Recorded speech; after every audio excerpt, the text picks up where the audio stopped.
Praise the Lord. आप सबको जय मसीह की मैं परमेश्वर का धन्यवाद देता हूं आज की सुबह दिखाने के लिए।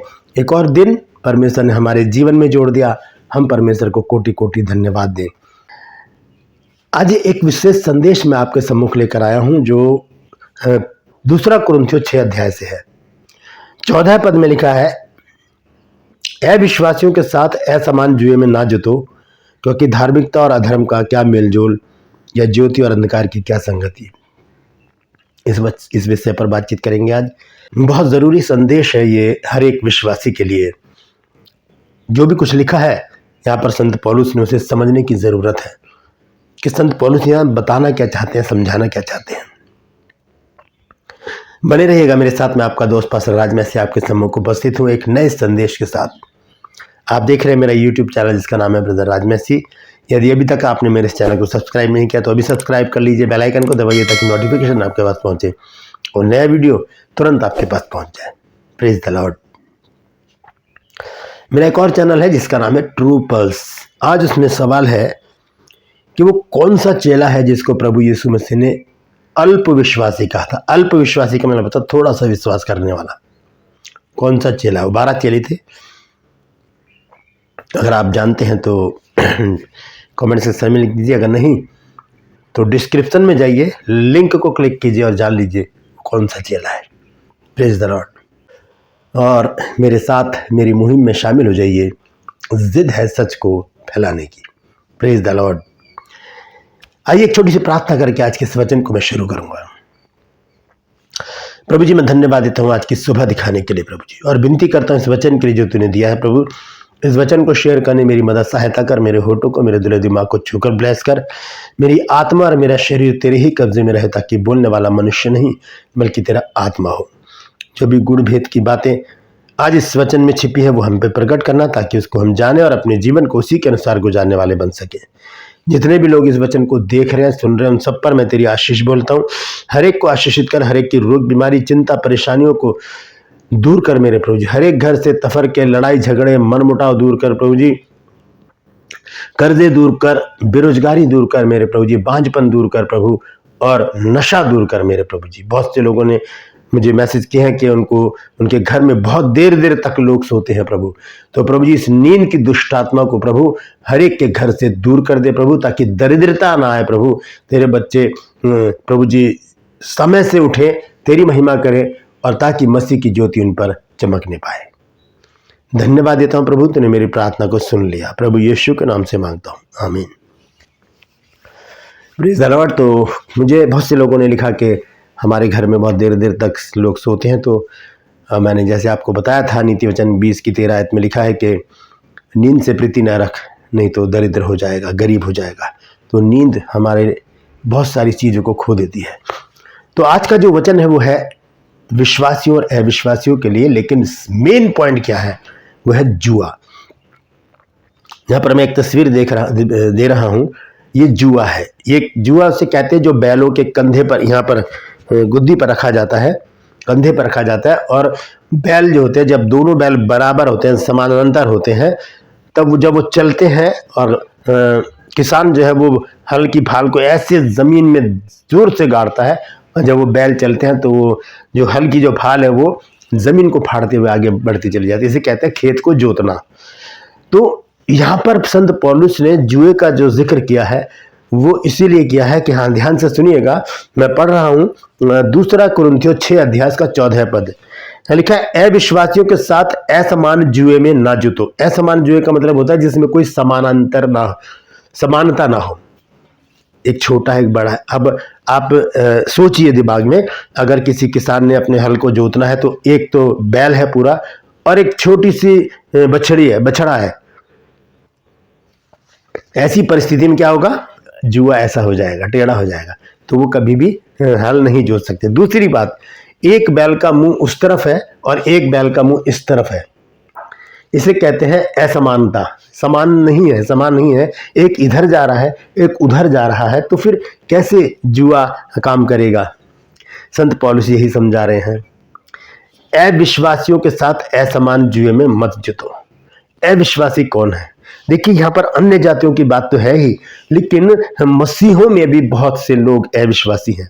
जो गलत चाल चलते हैं, दोस्ती में संसारिक दोस्ती में, संसारिक बातों में अपने जीवन को व्यतीत करते हैं। वचन साफ कहता है कि संसार से मित्रता करनी, परमेश्वर से बैर रखना है। तो यहाँ पर लिखा है कि अविश्वासियों के साथ असमान जुए में नहीं जुटो। ये आज्ञा है एक, और अगर हम इस आज्ञा का उल्लंघन कर रहे हैं तो हम पाप कर रहे हैं, क्योंकि हमें नहीं पता कि अविश्वासी उनके मन में क्या है, वो कौन से डगर पे चलते हैं, कौन से रास्ते पर जा रहे हैं, उनके काम क्या हैं, उनके भविष्य में क्या छुपा हुआ है, वो वर्तमान में कैसे हैं और वो पीछे क्या काम करके आए हैं। तो ऐसी परिस्थिति में हमें बड़े ही सजग और सतर्क होने की जरूरत है। हम ऐसे लोगों के साथ अपने जीवन को व्यतीत ना करें, उनसे दोस्ती ना करें, उनके साथ समय व्यतीत ना करें, क्योंकि एक दिन हम बड़ी मुसीबत में फंस सकते हैं।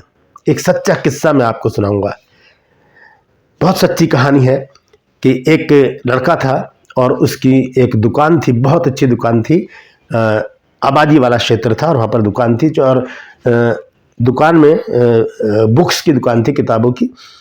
तो वहाँ पर लड़कों ने आना जाना शुरू किया, तो बहुत से अविश्वासियों के साथ उनकी दोस्ती हो गई और उस दोस्ती जो है वो बढ़ती चली गई। आपस में खाना पीना, आना जाना सब कुछ होता चला गया, समय बीतता गया। तो एक दिन क्या हुआ, उस विश्वासी लड़के के पास दो व्यक्ति आए जो उसके दोस्त थे, और उन्हें नहीं उस लड़के को नहीं पता था कि वो बदमाश है और वो जेल काट के आ चुके हैं पहले से ही। तो उन्होंने, उन दोनों व्यक्ति ने उस लड़के से कहा कि सेकंड फ्लोर पर एक व्यक्ति है, उसको बुलाना है ज़रा, उसको हम बोलेंगे तो वो सुनेगा नहीं, यार आप बुला दो ताकि हम उससे बातचीत करनी है, कुछ पैसे वगैरह लेने हैं, तो आके बुला लो। तो उस भाई ने, बहुत सीधा व्यक्ति था, विश्वासी था, उसने कहा कोई बात नहीं, हो गया, और उनको बुलाया। और जब वो नीचे आया तो उन दोनों ने उस व्यक्ति का मर्डर कर दिया। ये विश्वासी व्यक्ति 3 साल तक जेल में रहा, जबकि किया कुछ नहीं था। बाइबल कहती है कि बुरी संगति अच्छे चरित्र को बिगाड़ देती है। हम अपनी संगति को पहचानें। लिखा है कि अविश्वासियों के साथ असमान जुए में ना जुटो। हम जब असमान जुए में जुटते हैं तो हम ऐसी मुसीबतों में, परेशानियों में पड़ जाते हैं। पुलिस, थाना, कचहरी और अदालतें, पैसे का खर्चा, मुसीबतें, ऐसी परेशानियों में घिर जाते हैं कि वहाँ से बाहर निकलना बड़ा मुश्किल होता है। तो बहुत ही सतर्क और सजग और सावधान होने की ज़रूरत है। इस वचन में संत पौलुस यही समझा रहे हैं कि सावधान हो जाओ, अविश्वासियों के साथ असमान जुए में मत जुटो। वो इस तरफ जा रहे हैं और आप इस तरफ जा रहे हैं, तो कैसे कामयाब होगे? उनकी सोच कुछ और है, आपकी सोच कुछ और है। उनके दोस्त कुछ और है, आपके दोस्त कुछ और है। उनका परिवार कुछ और है, आपका परिवार कुछ और है। तो ऐसी परिस्थिति में हमें करना क्या है? बड़ी ही सावधानी से और बहुत सरल तरीके से वहां से निकल जाना है।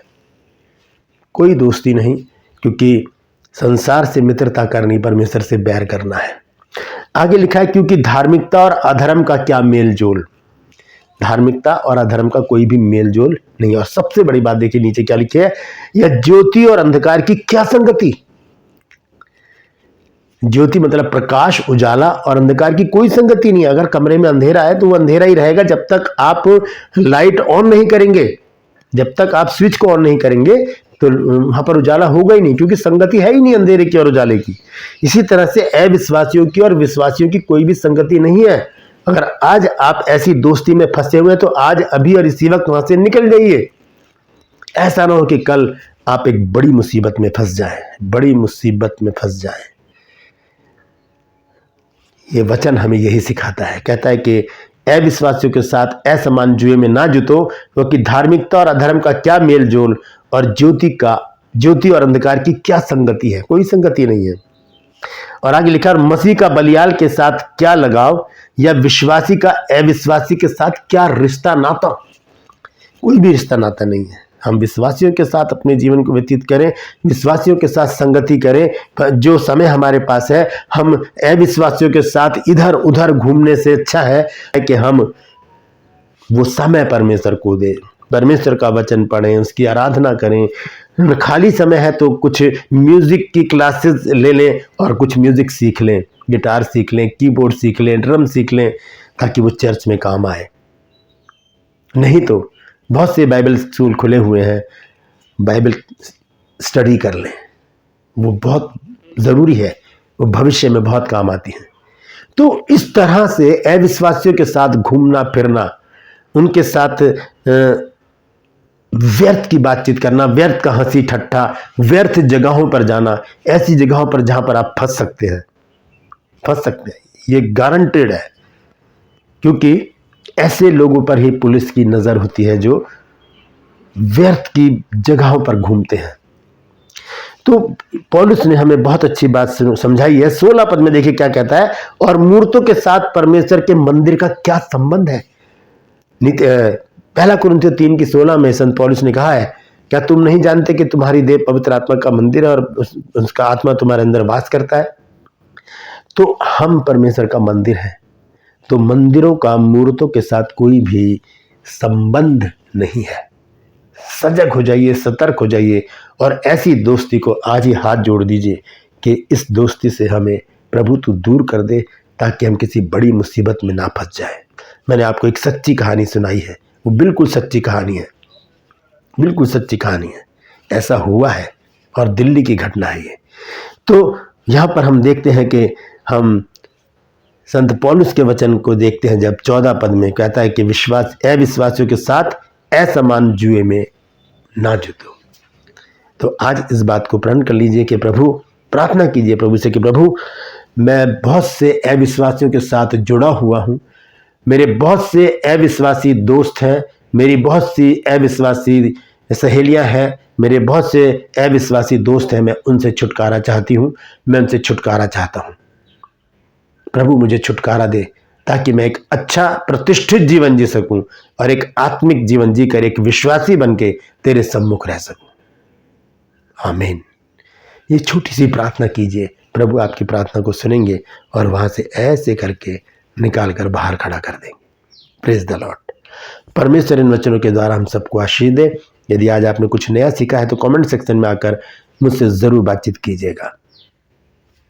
और ट्रू पल्स में जो आज का सवाल है वो है कि वो कौन सा चेला है जिसको प्रभु यीशु मसीह ने कहा था, हे अल्प विश्वासी।